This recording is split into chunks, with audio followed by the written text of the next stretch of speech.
Vamos a continuar con la presentación de Javier Zaragoza, Ezequiel Ordóñez, pionero de la geología del petróleo en México, 1904-1916.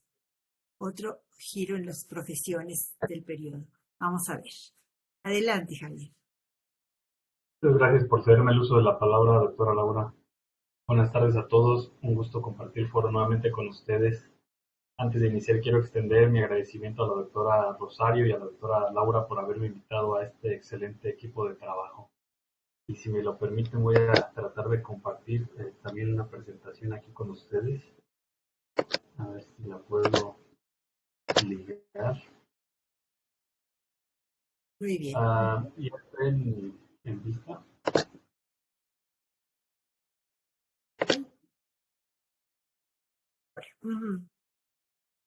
Muy bien, sí se ven perfecto.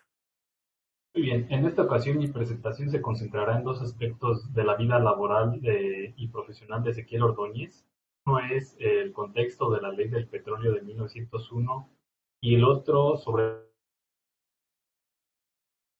la acumulación y exudación del petróleo, la cual comenzó a desarrollar a partir de 1902. Un poco voy a intentar resolver algunas cuestiones que se me habían planteado con anterioridad.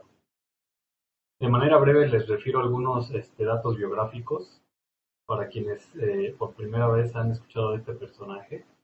Ordóñez nació el 10 de abril de 1867 en el Estado de México, en el seno de una familia que perteneció al sector socioeconómico de trabajadores de la agricultura y la minería. Años más tarde, su familia se mudó a Pachuca, Hidalgo. Después, Ordóñez se fue a estudiar a la Ciudad de México, donde ingresó a la Escuela Nacional Preparatoria.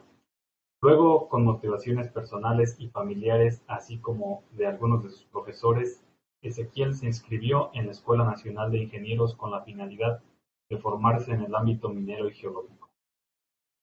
Ordóñez fue un estudiante dedicado y con buenos resultados académicos. Debido a esa cualidad, fue que el entonces director de la Escuela Nacional de Ingenieros le ofreció trabajo en la conservación y organización de materiales geológicos destinados a la enseñanza y a las exposiciones.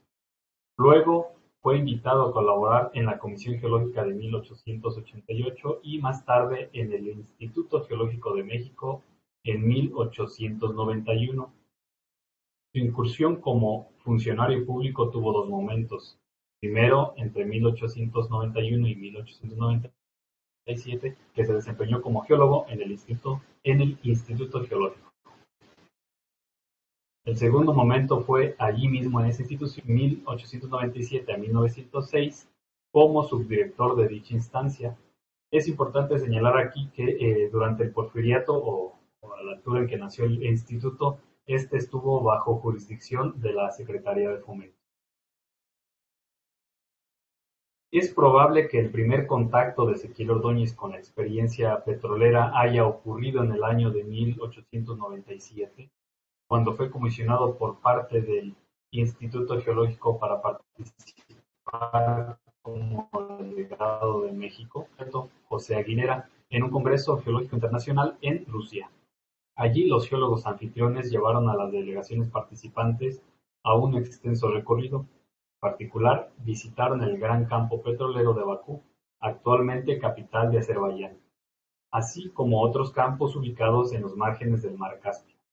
En esa visita, Ezequiel pudo vislumbrar la intensa actividad petrolera así cerca de aquellos campos petrolíferos. Sin embargo, su contacto total con este sector ocurrió en México, justamente en el contexto de la promulgación de la primera ley del petróleo. Hacia finales del siglo XIX, la industria petrolera en México aún se mostraba incipiente y no se tenía la certeza del potencial petrolífero del subsuelo mexicano.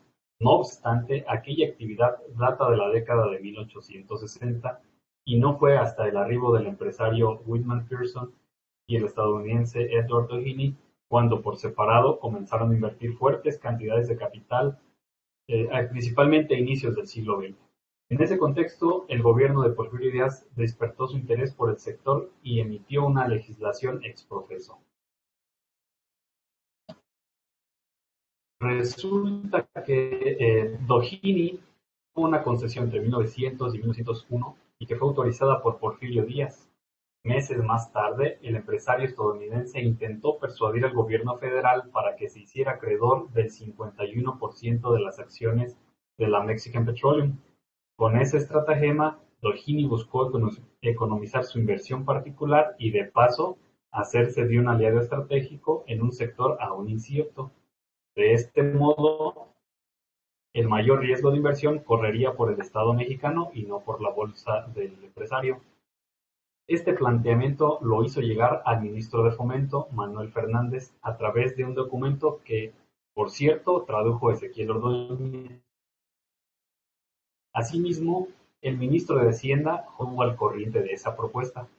Limantour vislumbró la jugada del petrolero estadounidense y, con base en su criterio liberal, exentó al gobierno y dejó en manos del capital privado ese tipo de inversiones.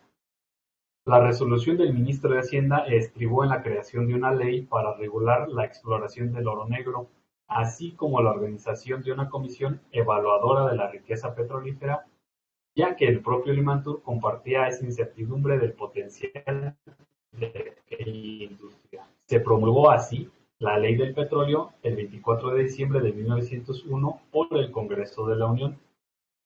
Entre lo más trascendente que podemos destacar de esta ley, se puede extraer un par de aspectos. Primero, se establecieron dos tipos de anuencias. Uno eran los permisos de exploración y otra, las patentes de explotación. La autorización de los primeros solo era facultad del titular del Ejecutivo Federal. Este permiso se ideó para develar depósitos petroleros en determinados entes, eran la segunda fase, fueron autorizadas únicamente por la Secretaría de Fomento. Además de otra serie de requerimientos, dicha instancia se dispondría a designar uno o más peritos para estudiar el potencial petrolero de los terrenos que el interesado había presentado previamente. El resultado del peritaje definiría la factibilidad de explotación o su viabilidad. Segundo aspecto, dispuso en sus artículos segundo y quinto la figura del perito y del inspector respectivamente. En realidad se trató de la misma figura, es decir, de un geólogo perito o un geólogo inspector.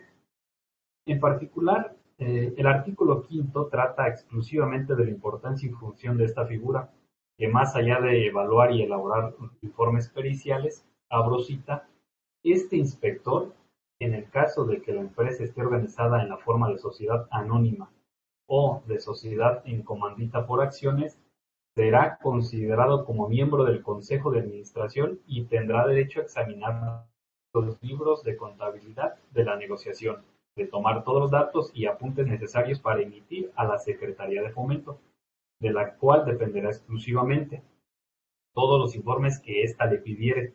Cierra la cita.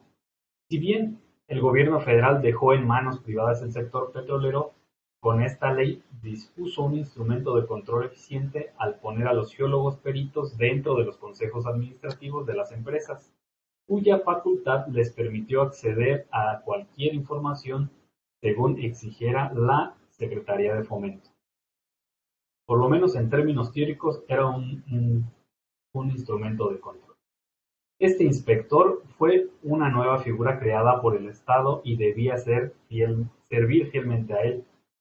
Dichos geólogos peritos serían designados a su vez por el Instituto Geológico de México a partir de la solicitud que expidiera la Secretaría de Fomento.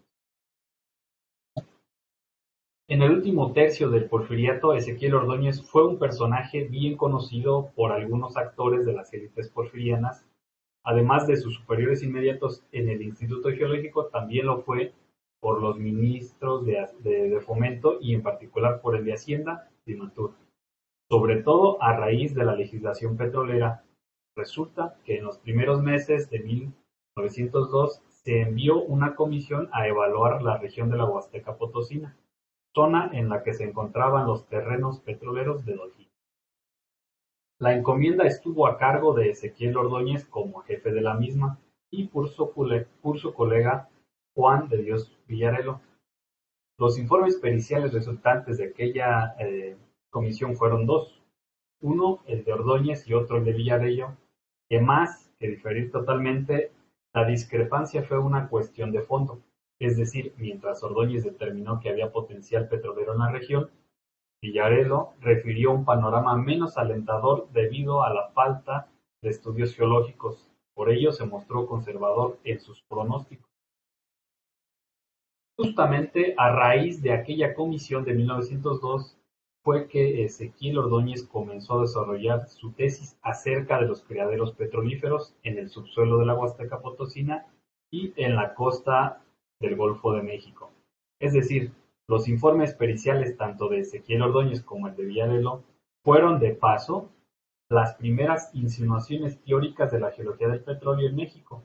Para entonces, los geólogos petroleros estadounidenses ya habían desarrollado la teoría anticlinal de acumulación de petróleo y gas, que fue autoría de Israel Charles White y que se comprobó entre 1885 y 1889. Esto significó que en la medida en que el conocimiento geológico se fue inmiscuyendo con la exploración y explotación petrolera, fue surgiendo una nueva especialización, que es la geología del petróleo, cuyo quehacer es aplicar el conocimiento de la ciencia geológica en el descubrimiento de yacimientos, ideación de teorías y demás aspectos concernientes a la industria del oro negro. El trabajo de Ordóñez fue un claro ejemplo de ese devenir científico e industrial. La exploración de la zona le permitió conocer la dinámica del exudado del petróleo a la superficie, que, a su vez, relacionó con la actividad volcánica ocurrida en el pasado remoto. En sus observaciones recogió, abro cita, se ve fácilmente aquí cómo el chapopote ha brotado a través de pequeñas grietas en la masa de toba volcánica. Cierro la cita, y cuando no es expulsado por la presión del gas, se extrae por bombeo. La conjetura de Ordóñez es que en abro cita, los lechos de chapopote suelen encontrarse cuellos basálticos e indicios de pequeñas erupciones, por lo que creemos que la causa volcánica de la aparición de betún es casi general en gran parte de la costa del Golfo. Cierro la cita. La teoría de Ordóñez se vislumbra de forma más clara en una publicación que hizo en la Mining and Scientific Press en el año de 1907, que tituló Oil in the State of Veracruz, donde sostiene que, abro la cita, la condición de impermeabilidad de la lutita obligó al petróleo a llegar a la superficie solo a través de perforaciones verticales, chimeneas o tuberías perforadas hacia arriba por la acción volcánica durante el Plioceno o quizás después del Plioceno. Se cierra la cita. Este pasaje evidencia de forma más clara la teoría del ingeniero Ordóñez. El autor afirmó que, abro cita nuevamente, la veracidad de la hipótesis aquí expuesta fue respecto de las condiciones geológicas existentes quedó prácticamente demostrada durante las perforaciones realizadas por la Mexican Petroleum en Ébano, cerca de Tampico. Cierro la cita. En octubre de 1914, Ezequiel acudió a una reunión de ingenieros de minas en Pittsburgh, de la que resultó un artículo que se publicó en un medio científico estadounidense en 1915. Allí Ordóñez aborda la teoría que él llamó cuellos volcánicos.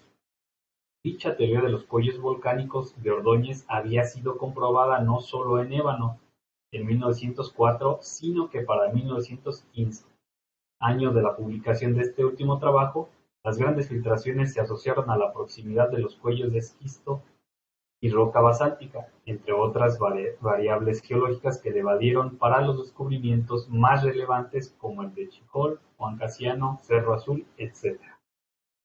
En la misma publicación, Ordóñez recibió comentarios de parte de especialistas extranjeros, como David Day, Philip Henry y Charles White, quienes reconocieron la obra de Ordóñez en el advenimiento de la industria petrolera en México.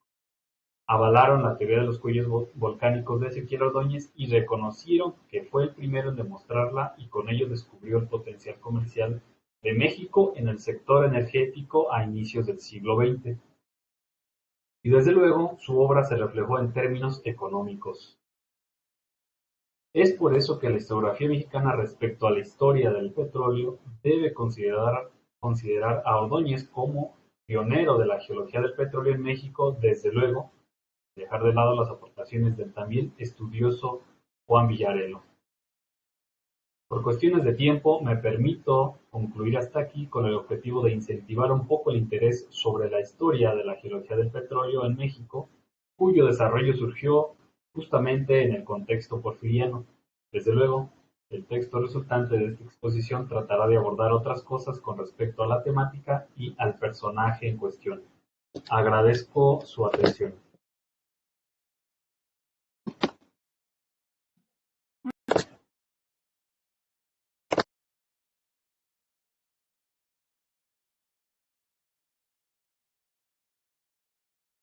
Parece que no se escucha, doctora. Ya, El ahora sí, ¿verdad? micrófono. Ah, esto de la tecnología. Bueno, no, gracias Javier en primer lugar y bueno, siguen surgiendo personajes que son muy interesantes y que uno tenía ahí como medio olvidados o identificados por otras cosas, etiquetados como dijo Marisa y no vemos como toda la, la dimensión, lo que aportaron y demás. Así que nuevamente estoy como muy contenta con estas indagaciones y con los resultados de estas indagaciones que han surgido en el seminario.